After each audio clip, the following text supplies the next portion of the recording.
see right, you know, the rocks and everything. It's crazy. So creeks are all dried up. A friend of mine lives in Rehoboth, little waterfall. There's nothing waterfall. Yeah. No, I was out in an area called Deep Pines over the weekend. I wasn't very deep. All right, it's 3:59. We're live. And I apologize that we're out here in the rain. I know that notifications were sent out to the community, and we didn't want to cancel last second on you and not give you a chance to be here and air your opinions. So, as we know, this building's been vacant for quite some time. It's not generating any type of revenue for the city. And what's happened over the time is that different plans have come up. Originally, I'm getting a feedback. Originally, not too far, not too distant past, there was a plan to turn these into several apartment buildings or some type of townhouses. The community came out, the neighbors came out, and they really were not in favor of that. So we held a couple of meetings before the COVID crisis came, and that meeting, the overwhelming opinion of the public was that they wanted one of two options, which was, there were three options on the table. One was to redo this building into apartment living, and the other two options were to do either an 8,000 square foot lot single family home or a 10,000 square foot lot single family home. If we went with the 8,000 square foot lots, that would give us 11 lots, so you could build 11 one-family homes here. Or if you go with the 10,000 square foot, that would give you 9 lots, and you could build 9 one-family homes here. So we went with the one-family option only because it tends to fit the general feel of this neighborhood. Although there are some homes that are multifamily, there are a lot of homes here that are on 5,000 square foot lots. They're on a much smaller, lot footprint. So. Look, we wanted to hear your opinion. We are on Zoom, and people on Zoom will be able to ask questions. But I just wanted to make sure that, you know that we are out here, and we're trying to have the meeting even though it's raining. So with that being said, are there any questions as to, or opinions? I heard from this young lady here, who her opinion was she'd like to see more 2-3 family homes instead of one family homes. She'd like to see maybe us, consider multi-family homes here in these lots, right? Is that what you said? No, that wasn't my point. What was it? My point was that if all of these houses are on a 50 by 100 footprint, these in the middle here should also be 50 by 100. So 5,000 square foot lots? Right, that would match these houses and these houses. My house is 110 years old. Mine is Now, the lot size is much bigger. Isn't the requirement bigger? No, here it's 50 by 100 in this zone. This zone is 50 by 100. If, and the other thing we, We're talking about one family houses. but the other thing we need to consider is one family homes do bring in more school children. They bring in, that's something that we take into and try to analyze as far as like, what's the total cost going to be to the community? So, Excuse me, but how do you justify that with Kettle Point with all the apartments? I'm sorry. How do you justify that when comparing it to Kettle Point So she's comparing that to Kettle Point. with Ket- the children? Kettle Point doesn't have one school child that goes to any of our schools. As yet? So no, ever. So right now, Kettle Point, there's 0 children going to our school system right now. But that's a different conversation for us to have a different time. What I'd like to find out from the people here who are getting wet, and so we can wrap this up, is what are your opinions to what you would like to see in your neighborhood here? What would you like to see built here? Do you like the idea of one-family homes? Do you like the idea of 2-family homes, townhouses? Do you like the idea of turning this into apartment buildings? So there's different opinions.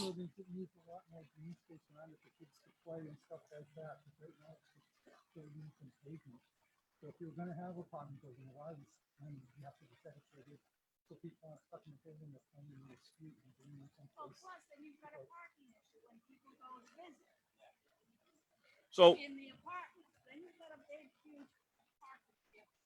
And then also, can you zone this or get because you're not gonna get. Yeah. We actually had an emergency with one of our children. Yep. And because of double-sided parking down the other side of the, down the end of the street, Yep. the ambulance was not able to come up the street and had to come all the way around and made another minute on the response time. Okay, so, and I think that was part of the thought plan when we decided between 8,000 and 10,000 square foot lots was we wanted there to be sufficient off-street parking. That was one of the driving points that we were trying to make with either an option between 8 or 10,000 square foot. That would give you adequate off-street parking. You would think with that type of lot square footage. So that's something that would not probably be that much of an impact if we went with an 8,000 or 10,000 square foot lot structure here. So that's, Yeah, the units we would have, each house would have to require 2 parking spots per household. So, yeah, right. And also, between the two streets, there are 12, 5,000, there are only 6, 10,000. And so the smaller is actually fits in more. Right. You know, if you get to the Right. bigger ones, there are, like I said, a half a dozen bigger lots, but the majority, 63% of them are 5,000. Yeah. So the 8,000 is at least is. 8,000 is in the middle. It doesn't, so it's not going to be across the street And from that 5,000 would allow down to for people to 10,000 have across 2 the street. parking, they'd be able to have a driveway to fit 2 cars in. So, At least 2 cars, if not more. well, I know company, I understand that, yeah. People do have visitors. It's so tight. Yeah. Like Steve was saying, nothing can get by. Yeah. Well, I think your idea about having one side be no parking, that's an easy fix. We can go to the councilman and have him introduce an ordinance tomorrow and make this one side no parking. So that's not a big deal. That's something we can do. Yeah, because it's worse at the It's end of the worse street. at Sometimes you have to go Yeah. from one side to the other, the very end of the street. And these type of issues sometimes come to light when we have these kind of meetings. It's not something that's on our radar, but because you put it on our radar, I can have our traffic engineering department take a look. And then we can go to Councilman Morado, Councilman Rodrick, and ask them to introduce the ordinance and make one side no parking. That's an easy fix. We can do that, as soon as we get the engineering reports. But what I'd like to hear, and so far I'm hearing kind of a general consensus that people like the 8,000 square foot lots. I think it fits more into the neighborhood. I kind of like that also because that's 2 extra lots. And that would mean more revenue for the city down the road when we sell the lots and also when you start generating taxes. And The lot's gonna be a little bit cheaper, so it makes things easier for somebody to get there. it'll be more affordable to a person who's looking to purchase. Also, the other thing, a lot of people, they're sometimes against any type of development. It's just, it seems to be the norm sometimes that people don't want to see development. This would be good development. You're taking something that's really not producing anything, and you're enhancing your community. You're enhancing this neighborhood. You're going to be making this neighborhood a lot better. With new development here, new houses, and a new sense of community. So. And then you'd be able to support the businesses in the square. If somebody wants to go and walk and get a coffee or something to eat, this will bring in new residents. They can support their. Yes, sir. This is 2 ways. That's 1 way. Okay. Okay, when they come down the street, they gotta get down Arnold, they gotta come down here to get in their homes. Okay, the houses are gonna be facing that way too. on that. Yes. Okay, now every time they do that, you know what this road's gonna be like? I don't know. Traffic? It's not going to be a traffic congestion. I think we're talking about 11 homes, and 11 homes. But with a 2-car garage, or holds 2 cars. Yep. Plus other ones that are gonna park in the street. And we've been here for years, and we won't be able to park our cars in front of our house. I actually, sir, if I look at, I'm looking at this neighborhood. There's neighborhoods like this all over the city of East Providence, and somehow they've managed to get along with your concerns. I don't think it's that major of a concern because we're talking about bigger size lots. A lot of these lots are 5,000 square foot lots, so I understand it's very tight for parking. However, when you look at what we have planned, you're talking about 8,000 square foot lot. That's going to be a bigger footprint for parking. So there's going to be a lot more off-street parking available to those people.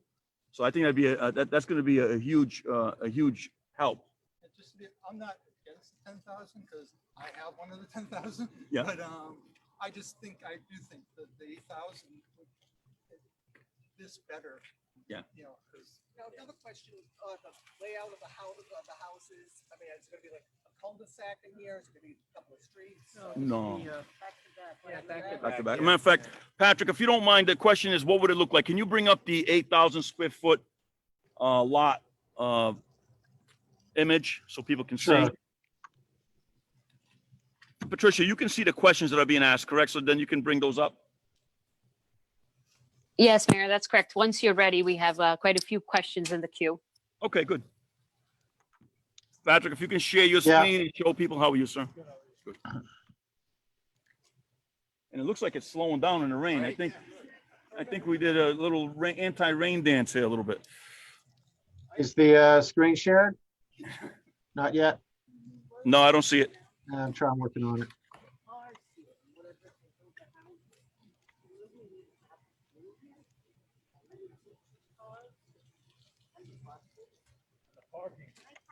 how long has the school been closed? Because it hasn't been open since I moved here. Mayor, excuse me, in the meantime, while Patrick's working on sharing his screen, if you'd like, we can ask 1 or 2 questions, or we can hold them till the end. Let's hold on to Patrick can bring that up. Yep. And Okay. Patricia, I have a message here. Host disabled participant screen sharing. Are you the host? No, Can you hold the this mayor will one? have to do that. Yeah. That's the problem. So one of the things that while we're waiting is that in East Providence, there's only been permits for 7 new single-family houses in all of 2020. It's just not a lot of new houses being single-family houses. A lot of apartments being built and multifamily apartments and rentals, but very few single-family homes. Only 7 in all of 2020. I know obviously COVID probably had some impact on that, but it's just it's just not. If a person wants to buy a house, there's very few Are you spots. selling the lot or the developer coming in? No, we're We'll gonna sell sell them. 'em, yeah. We'll sell them, yeah. Yeah, Yeah. Whoever wants to buy it, we'll if there's an individual person that wants to come in and build a Yeah, home, we'll have whatever the fair market value Will is. Yeah. somebody be able to come in and say, I want to buy 3 lots and do Yeah, something? yeah. no. We went out to bid for demolition of the buildings, and we had 7 or 8 bids, and we have a company that submitted a low bid, and we'll have to go to the city council to award that bid and allocate the funds to allow for the demolition of the buildings. So the question too was, can someone come in and buy 3 lots and then put something bigger? No, it's going to be deed restricted. The lots will be deed restricted to whatever it is we come up with. If it's a 1-family home, how many parking spots are going to be required on the property and all that. That'll all be deed restricted. So whoever buys a property would have to follow that. Single family. So this is what we have right now. If you want to take a quick look, it's on the screen for the people on Zoom. This would be the 11 lot, 8,000 square foot lots. And basically that's what it would look like. It would back up to each other, and there will be frontage on Burnside Avenue and on Hoppin. So you wouldn't have any roads in between. I mean, the lots would just go right in here. Is there any room at all for any kind of green space in there? Not at this moment, but I mean, this doesn't mean we couldn't leave one of the lots as a public little park. The only, Like 9 homes. I'm sorry. 9 homes.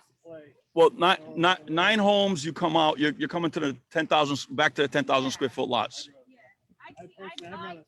my preference is, 9 homes. You asked, I told. Okay, that's I'd good. like to see no more than that, but of course, it will be what it is, But I understand what you're doing, and I think that's a good thing. The traffic should be done on here definitely, all the way down to the end for the people, because it is I agree with you guys. They're having parking wars. I know that. So that's another story. But no, that needs to be looked at, but I think 9 homes would be appropriate for the area, and you'll do as you want now, so. All right. So we got 1 for 9 homes.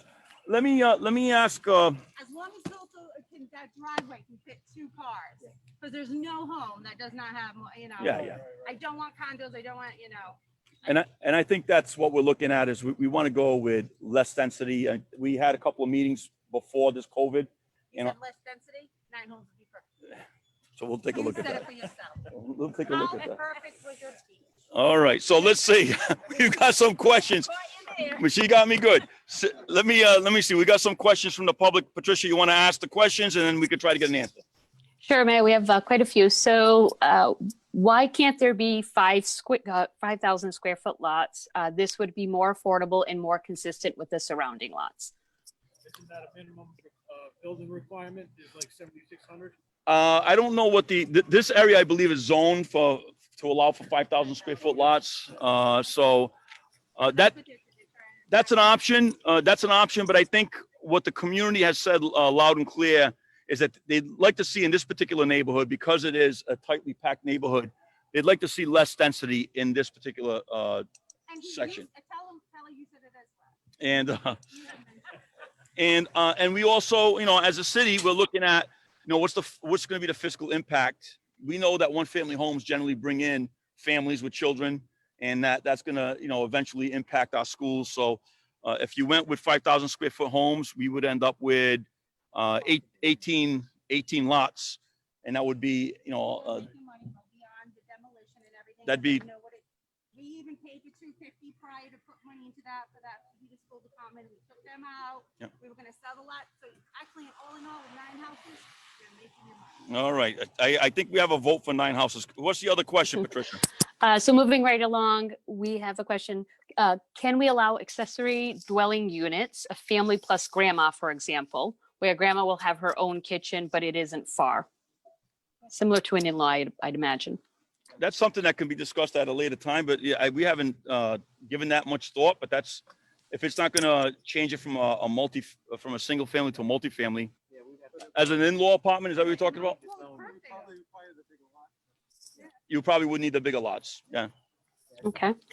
And another question is a 2 or 3, well, it's just more of a comment. A 2 or 3 flat would be a great choice for our businesses and schools. Will benefit from more people per square foot.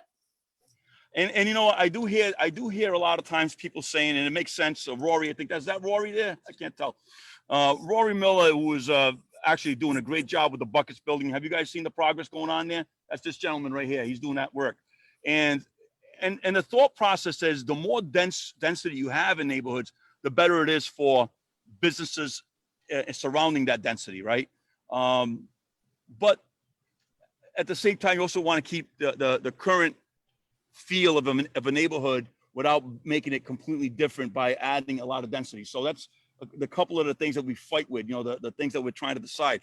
The good news is, just to share with you here, we do have a developer who is interested in developing the Vamco property, and that's going to be a little bit more dense living. So that would bring a lot more residents to the area to hopefully, to go and visit some of the businesses at the square, So you're gonna build at the Vamco, you guys have already, I figured that, you're gonna build tenant houses, something like that?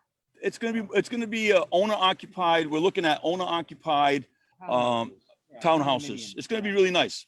It's gonna be really nice. I just figured that. It shouldn't be, it's a shame, but then again. Isn't parking over there just as bad? That's in the square. They're gonna have parking in the back. Yeah. But we'll have a separate meeting. That's a separate meeting. We'll have a separate meeting on that one. But there has to be a balance between the housing. You have to be able to offer single family, multi-family. That's what the community needs. So. Yes. Yes, sir. Right. So some of the condo, I was just. You're inside. No, he hasn't been in.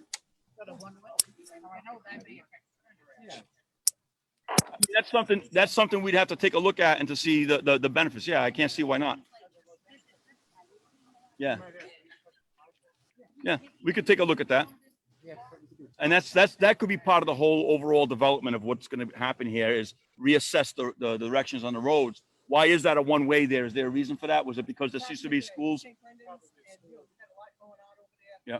Yeah, the school and what have you. That's when they changed it. Both those streets used to be two-way, and then they changed them one-way because it was just too much crazy traffic with the school, the church. Because the church used to have, like, a ton of, masses. You had 4 streets living over here, and then you had a full school. Now that's like nothing over there now. So basically, I mean, that was something that was needed at the time, but now times have changed, and maybe we can reevaluate whether or not that remains a one-way. Are there any? Yes, sir. Has there been a structural assessment done of the 2 existing buildings? A structural assessment of the buildings. They've had, Patrick had somebody look at the building. We did have. Patrick, do you have a structural assessment of the buildings? No, we don't have a structural assessment of the buildings, but we've walked a number of developers and contractors through the buildings, and the general consensus is that they're in pretty good shape. Pretty good shape. Okay. Yeah, because it's been my experience that these are probably steel frame or at least masonry buildings, they are probably in very good shape. Usually with remediation, the concerns are just asbestos, and once you get asbestos out, you have a very good shell to build within. Yeah.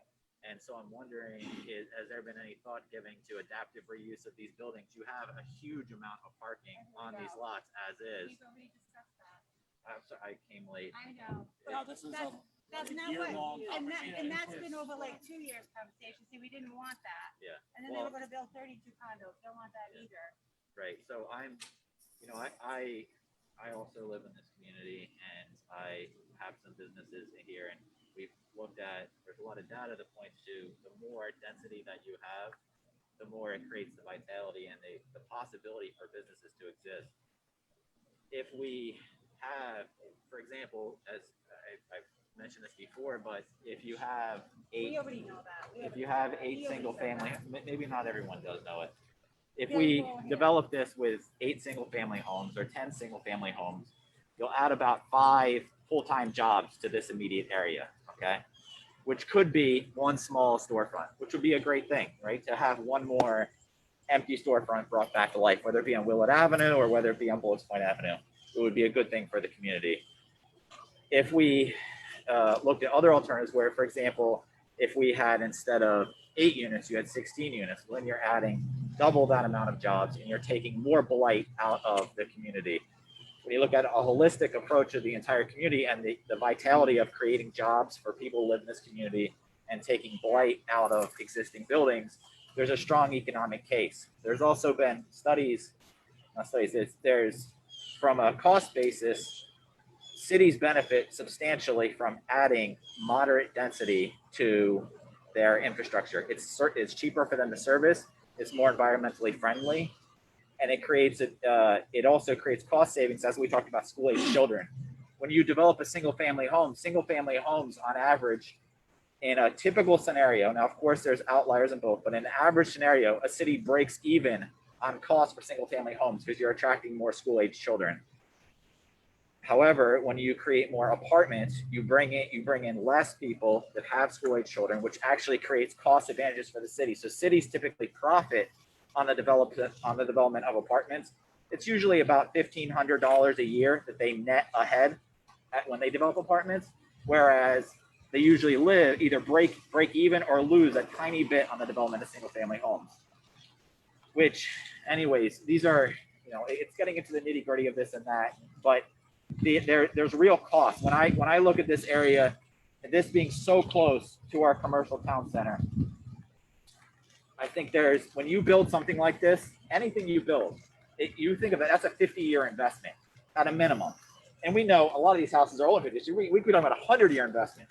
We're making decisions right now in this format with very little public input on something that's a 100-year decision. Well, listen, Rory, I beg to disagree because we've had numerous meetings on this issue, and I agree with you that more dense development is better for business. There's no doubt. But I think sometimes we have to weigh the different needs that are pulling at me and pulling at decision makers from all different directions. And what I want to see happen is the Vamco property will get developed. The Vamco property will enhance Riverside Square because we're going to bring more density there. That's right now, it's just an empty vacant building. But I think with this, we've had a couple of meetings, very, very well-attended meetings regarding this project. And I think the general consensus was that they want to see more of a single-family type feeling here, more of a one-family type feeling. Now, Why that is? You have apartments right up the road, right behind these, that they can't fill. So if there's such a need for apartments, then why isn't there a waiting list? There's a huge, well, it has to do the life cycle of different buildings. That's why. That's a problem right Does it now. necessarily have So to what be we're doing one or the is. other? Increase in apartments. There's no statistical inference between apartments being this or that. Right now, 1 in 3 families that live in East Providence cannot afford the average cost of housing in this town. If we add a single-family home into this town, at a minimum, we see there's 3 new single-family homes that were built down the street this year for $300,000. The average East Providence family cannot afford a $300,000 house. I'll tell you right now, you're putting an 8,000 square foot lot. What did you say the cost of the lot is? About 70 grand. 70 grand. So you take 70 grand on top of the cost of construction, you're looking probably about a $325,000 house. These are All not. right, so you know what? I'll give it to you.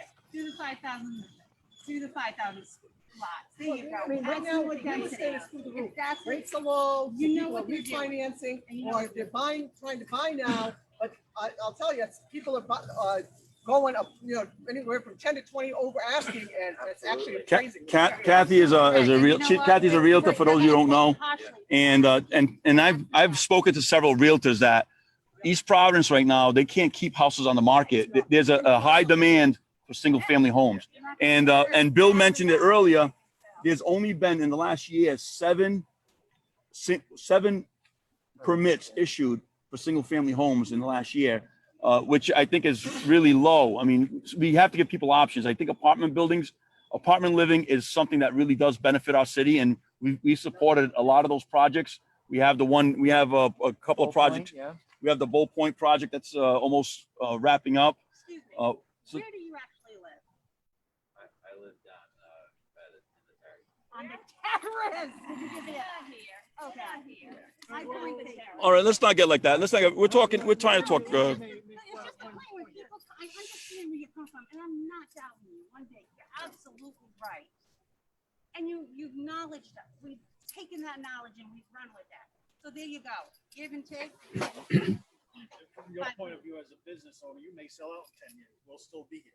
Thank Actually, the lower density, like 9 units versus, packing in more homes might actually not really be as good in this location. I mean, if you stop and think about it, I think Rory's partly right and partly wrong. Okay, let me back up a little bit. And I don't know the answer to this. There's a question of, well, why is it this way? But if you stop and you think back 50 years ago, all right, the city of East Providence had a much smaller housing base, but it had a much higher population. Yeah. How could that happen? If what we're saying right now is completely true. Yeah. So now here's the thing. Rory makes a good point, which is, adding additional population density is good for business, and we need to have Aren't you good businesses guys here. doing that up on Newport Avenue, right? Well, that's what I'm saying. Yeah. There are other developments where that opportunity exists. What we're looking at right now is, I don't know how many acres of essentially completely unused property. And we're talking about using it and turning it back into productive use for the community. And also to improve the tax base. I would ask the question right now, well, what is the school population here in East Providence? And how much of an addition would this create? And I think it's certainly something that's serviceable in the system, right? Because we know that the population handled that amount before. 20 years ago, yeah. Right? So Yeah. it shouldn't be, that much of a. And if you look at the Department of Education numbers, Exactly. if you look at the That's exactly the point. That space was there. This area absorbed that population. So it doesn't sound to me like this would really put things that much a kilter. It's not that large a development. There have been schools closed in this area, though, just to be fair, but there is room to accommodate, I believe, a temporary blip in school-age children. I don't think it's going to be permanent. People just aren't having kids like they used to anymore. It's a proven fact. That's what it is. you know. In my neighborhood, when I was growing up, and we get 5 in our family, we were just amused. Right, yeah. so let me just see if there's any more questions online, Patricia, we could try to get to, so we can. I don't want to keep people in the rain all day. Yes, Mayor, thank you. There are quite a few. This is just a comment from a Burnside Avenue resident. He'd like you to know single-family homes, preferably option 2. He'd love to see 9 10,000 square foot lots. Moving right along, another person commented that the biggest priority is to get rid of the empty building that is doing nothing currently, and that it hurts the budget and there's no offsetting benefit to the city. Moving along, another commenter would like to say, I think most everyone agrees with single family, but I don't understand why the footprint has to be so large. The majority of houses in the area are 5,000 square feet, which you've addressed. Another comment, one side, no parking is a great idea. Question, can 2-car garages be made a requirement? We could do that. Yeah, but not garages. I don't Drive, think a garage. drive, not a garage, but a driveway. Okay, go ahead. Okay. Next. And Mayor, just before I continue, I just wanted to let you know that Vice President Council Member Bob Rodrick is also on the line if you'd like, if you wanted to have him add some comments as well, because I know Yes, he's involved in this. We invited Councilman Rodrick, who was going to be here, but I told him, Bob, it's raining. I don't know what's going to happen. I don't think anyone's going to show up. But you guys are very resilient. Look at the crowd out here. As long as you're 6 feet apart. But Councilman Rodrick, is there anything you want to add to the conversation, sir? I'm enjoying listening to everyone. I would have come out, but I'm afraid of the rain. But actually getting ready for a little later on, we have, as you know, city budget meeting, so I didn't get a chance to come by, but I like the plan.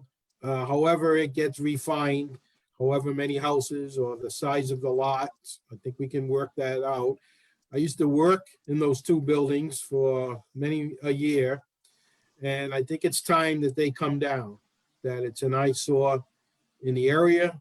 And I think people in general would like to see some nice single family homes. In the past, the other plans for a lot of condos were rejected. There were plans for maybe 30 or more condominiums. It's not the neighborhood for that. So hopefully we can get some variation of this plan. I think both options look good, and it's time to do something and clean up that area, which is a very strong neighborhood. A lot of people have lived there for years. They take care of their properties, and these buildings and the property in between is a real eyesore. So hopefully a pretty close variation of this plan can get started pretty soon. It has my support. Thank you, Councilman. And to let the people know, either online or the people here also, we got a very aggressive bid on the demolition for this project. It's going to cost us about $320,000, but the sale of the lots, depending on how many lots we go with, will more than pay for the demolition costs. And we're hoping that we can put that money aside for a much needed capital improvement at Rose Larissa Park. The seawall is starting to buckle in and it's starting to cave in. And we're just beginning to look at that as far as engineering costs. And we're talking about probably upwards of $1 million. So that money that we make from here will go into our surplus account, which would then be able to be used for capital improvements at some later point. So definitely financially, it makes sense to move in this direction. Once you get the homes here, of course, the more homes we have, there's different pluses and minuses. You know, you have to look at, if you go with 11 homes, if you go with 5,000 square foot lots, you're talking about 18 new homes here. I don't know if we want to go that dense. That's 18 brand new residences in this neighborhood. I would rather see something along the 8,000 square foot lot. That's 11 brand new homes with 8,000 square feet. There'll be adequate room for parking. I think that would be a plan that could kind of meet everyone's needs from what I'm hearing from the people here. Patricia, are there any other comments? Yes, sir. There are about 3 more, if I may. Yes. Okay, so one person would like to know, it's more of a question. How are you going to ensure the 8,000 square foot houses are going to remain affordable? I mean, we'd have to examine that. I don't know how we could, unless there's some funding. Yeah, there'd have to be some funding available that would allow us, because we're looking to go market rate. We were looking to sell the lots between $70,000 and $80,000 a piece, and then see who would come in and develop it. You know, it could be individual people. It could be, you know, you could have multiple different people building on these lots instead of just one person. Which that just segued into the next question is how much cheaper are these lots going to sell to combat the price increase that most families can no longer afford? So in the pricing, it was along that same line. I mean, it's something we can look at. I don't, like I said, we may have to digest this a little deeper with our planning department. And well, I mean, one of the things is if the council feels that they want to make some of the lots affordable to support affordable housing, they could, you know, make that possible. They could designate 2 we could work with the community development outfit and have those deed restricted. They may have access to funding from Rhode Island Housing or HUD or whatever, and they could use that money to supplement the development of those costs and keep them affordable. So you're saying like a portion, maybe two of the It's lots? up to the council, yeah. If you have a portion like a few 10,000 multiple family, and then all the rest of them single families. Yeah, we Well, could- that would meet So your, that way you yeah, get- that would meet your requirement. Yeah. You know, Again, put and- the first two in this plot, Right. in this end, make them multiple That's family, it, and then the and, rest is single. That way yeah. you get more people. Right. And then, it you know, should be cheaper. I would The hope. development that's at the Vanco property down the street, which we'll talk at another meeting, those will be affordable housing units. So, there is that's being addressed there as well. How many units we're proposing that one? I think it's like 13. 13 units, and they're beautiful, and it's going to be owner occupied, which is very, very unusual to see with this. So. Has there been a study on the sewer rate and how much stress that it would put on? Yeah. I'm glad you asked that question. Okay, I'm glad you asked that question because here's what I love about social media. Don't believe half of what you hear, because most of it is people make things up and they just spread it, and they like to create negativity. And so I started hearing all this about the Metacomet project was the sewer capacity. So I contacted our DPW, and they contacted the sewer people who operate our sewer plant. And we are right now at 44% capacity. That means we could double the existing capacity. All the existing sewer people that are using the sewer plant, we can double it, and we still would be about 16% below capacity, or 12 or whatever it was.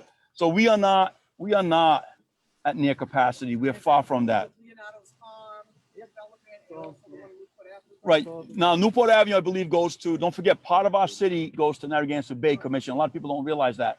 Narragansett Bay Commission operates a plant in Rumford, a sewer treatment plant, and 1/3 of our population goes there. So People don't realize those that. roads are gonna have to get dug up just to put sewer connections in. Right. for each I'm of sure the there'd have to be houses some work done. and Utility work, yeah. Whatever, so just as long as they don't leave it like a patch down the road like that when they're done, and actually pave the road when it's all done. You have my commitment that if the council gives me the support on this, and I plan on bringing forth something at, not this council meeting, probably the next one after, to get their authorization to move forward with the project. We want to move on this as soon as possible. If I get the okay from the council, we'll start demolition this year. We'll get these things done and ready, because I want to see this up and going within the next year and a half. Okay, so I mean, I'm saying with houses actually getting built. So we're gonna move aggressively on it. That's a question about the sewer plant. So you were saying we're right on 44% capacity. Yes. So does that mean that every additional ratepayer is going straight to the bottom line, or so if we add The more you add, the more you actually benefit. lower the price for everybody? Right, it does. That's actually true. And then the other question, and the other thing is, it's funny you say, I'm glad you said that. The more people that are using the system, because it's our sewer plant and our water operations are called enterprise funds. They operate almost the same. They're a business. They operate as a business. They operate on the rates that they charge the people. So if we get more people using the sewer plant, absolutely, the prices, the cost to the city will be less. Yeah. And by the way, we are negotiating currently with Suez, and we should have hopefully something within the next couple of months.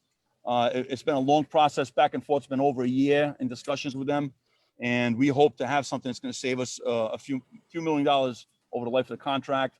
And in addition, one of the key components was that I wanted covers for those tanks that cause that smell. So that is something that is in the negotiations, and they've agreed to that so far. So that's going to be one of the major improvements to the sewer plant, and we've been working on that for over a year in negotiations back and forth. So, any other questions, Patricia? Any questions online? So yes, sir, there's quite a few left if you'd like me to keep going. Go ahead. Okay, this is a comment and a question. The description of this project states that it's intended to address rising housing costs and increased supply of affordable single-family homes. The majority of the lots in this area are 5,000 square feet and already valued at approximately 250,000. How does increasing the number of homes in this lots twice the size help affordable single-family housing? Look, those are good questions. I think we have to sit down, Bill. Bill Fazioli, our Director of Planning and Economic Development, is the guy that's all wet right here. And he's going to sit down with his team and come up with a plan that makes sense. We definitely want this to be the type of housing that the average folk can afford. We don't want to price people out of this neighborhood. So we'll have to work on different things. Yes, ma'am. I just wanted to kind of build, expand on that too, because I think like when we talk about affordable housing, there's always, talk about like subsidized housing and that sort of thing. Whereas, you know, just moved to East Providence, this past year, Yep. Me and my husband, and we have a new baby. And our lot is only 5,000. We're up the road on Pawtucket.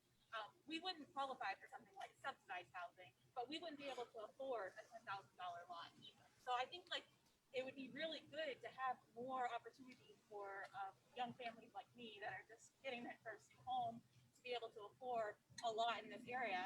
I think it would be very desirable, especially with the coffee shop and the ice cream and the bike path. I think it would be great for young families. But I know that 10,000 square foot lots, that's going to be out of question for most people my age. So that's.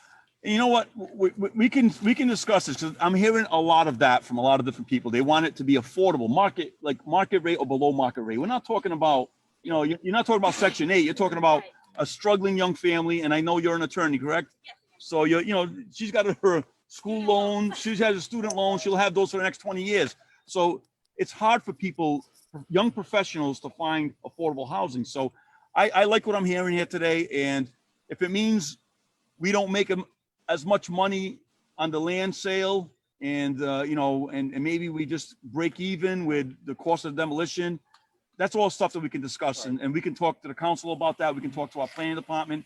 And maybe even when we sell these lots, some of the money that comes out of it might be able to go use to make it more affordable. So we'll have to come up with a plan. Yeah. It seems to be the general consensus. Yes, sir. So a suggestion would be there's ways you can achieve a couple things people are talking about. Like, for example, you can bring down the cost of housing and create more green space if you allow some things through zoning. So if you keep either, let's say, a 5,000 or an 8,000 square foot lot, but you allow a zero lot line, so that way you can have attached homes. So you can have a twin is what they call them. I used to live in a twin. It's two distinct homes, but they have a zero lot line. That brings down the cost because they share a demising wall. Yeah. But you also have more green space because you don't have this ancillary 10 feet in between. So you create more affordable, less expensive housing and more green space. You're still using the same number of houses. Same number of Oh, houses, that's but it's interesting. more That's efficient to interesting. build, and you also have less roof that you're making. Yeah. It will bring down the cost. So there's ways through zoning you can design this to be more affordable by design. Yes. More available, because $65,000 is the average household income in East Providence, which means if their mortgage is over $1,300 a month, it's not considered affordable. So you reverse engineer your realtor a $1,300 mortgage. What kind of house you're looking at? You're looking at like a $180,000 house, right? Something like that for a $1,300 mortgage. So we're not going to be able to build a brand new house for $180,000, but the closer you get to that, the more you're making it affordable for the average East Providence family. A lot of these things, once we get past the concept, you want housing here, yes. You want the council to approve the money to knock these buildings down, yes. Yes. Then we've got a whole year to sort through, maybe 6 months, 8 months to sort through the lot size, the development plan. For that part of it? Will there be hearings for Yes. that part of it? Yes, we would absolutely. Yeah. So this initial meeting, and I'm glad Bill mentioned that. This initial meeting is to get the general feeling, and the general feeling I'm getting from everybody is that you'd like to see this some type of residential, one family type homes. I love your idea, Rory. I think that's a unique idea. I wasn't thinking of it that way, but I think once we get, so I go back to the car. I have Councilman Rodrick, who's here on the call. He's listening to you also. Once we go back to the council with the request for the money to start the demo, that's the first step, is starting the demo. Then when we start planning, and there'll be several public hearings, because we'll have to go to planning, we'll have to go to zoning. There's going to be a lot of work doing. We want you all to be involved in that conversation to help us shape what ends up becoming your neighbors. All right. We want this to be something that works for you. So by all means, don't think this is the last meeting. There's going to be a lot of meetings. This is the first step, and hopefully you heard Councilman Rodrick. He supports this. I'm sure that we can get the rest of the council to jump on board with supporting this also. Yeah, but like the first step is, what do you want to do with the buildings? That's what will be hopefully voted on soon by the council. Can I ask a realtor question? How much does the lot size contribute to the price of the house? Well, I mean, it goes in with it. If you got a big lot, I mean, you get paying more money for it, for sure. And, it's also nice resale too, because people want to have space in the backyard if they want to have a pool or. So it's Yeah. not just the price that they're charging for the $70,000 or whatever. Whatever, like there's be a very small difference between what you're paying for a lot. But I think what Rory brought up a good point, because you can deed restrict the lot to the square footage of the house. You know, you can say, hey, there's going to be X number of square feet on this house. So you can put some restrictions in place that would make them much more affordable. It's not going to be a mini mansion or anything like that, you know? So. So we go ahead and we say, okay, so we're gonna demolish these, Yep. and we get on the way to go in there. What my big worry is that even though these are eyesores, a demolished lot is even more of an Well, I'm eyesore glad you that's asked. gonna sit there. I'm glad you asked that and- question. I'm glad you asked that question, because I had in the bid, part of the demolition bid requires them to loom and seed the lot. Okay, so this will become, this won't be a dust bowl. It'll be like a little park for a little while. I know. So this will be in a little green space until we get it built. So that's part of the deal. They have to loom and seed it. All right. Are there any questions online, Patricia? Yes, Mayor, just a few more. Any consideration for building duplexes in those lot spaces? That's kind of what Rory just mentioned. I like that idea. That's something we can look at. I think that makes sense, because you're keeping more of the actual lot available for the family to use, and instead of having to have the 5 feet between each building, which adds up to 10 feet. So it's a waste of space. Is it 10 feet now? Okay. Will that duplex have 2 parking for each side? Yes, of course. There'd be actually more room, because you wouldn't have the space between. Yeah, they'd be right on top of each other. Yeah. But we'll take a look at that. Prefer not to be like that. You would prefer it not to be. I would prefer to be single family homes, not that. You're taking away the essence of us now. But that's, go ahead. We'll take a look at all. We'll take a look at all options. We want to also. I hear what people are saying. They want to make it affordable, so market rate affordable. You know. Any other questions? No, sir, just a comment, and it was in regards to the question about students. There was a post saying that there are about 5,000 students, and that Riverside has currently 1 elementary school. So it's just a point of information. This is a concern, yes, and we understand that. But we actually went on to, if you go onto the Rhode Island Department of Education website and you look at East Providence student population, it's actually going down dramatically. If you look at the last, how many years was it, Bill? 20 years, it's gone down 20%. It's pretty remarkable to Especially see. in elementary school. And that's and I think part of the reason behind that is that people in East Providence, they're homeowners for the long term. They're not fly by night. They stay here, they raise their family, the kids move on, and then you stay here until your old age. Okay, that's what happens. And Not so a lot of turnover. there's not much turnover. There's not.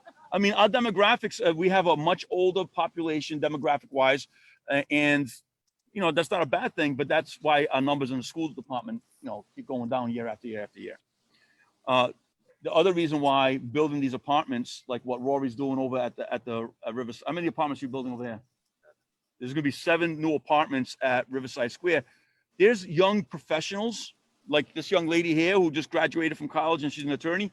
They can't afford to buy a 1-family home right now, and they can't find, you know, affordable rental. They can't find affordable apartments. So when you start seeing a lot of these apartments coming up, it's because there's a severe need.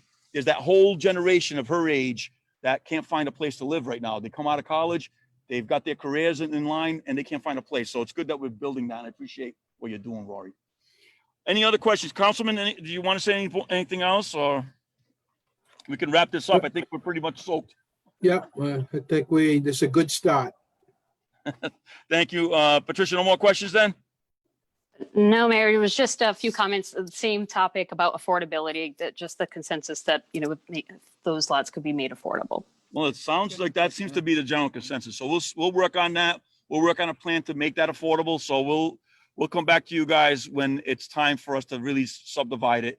We'll be preparing something to bring to the council to authorize the contract for the demolition on this property. And then we hope to move on this as soon as possible. Okay.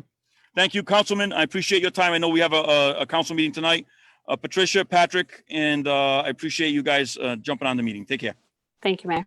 Bye.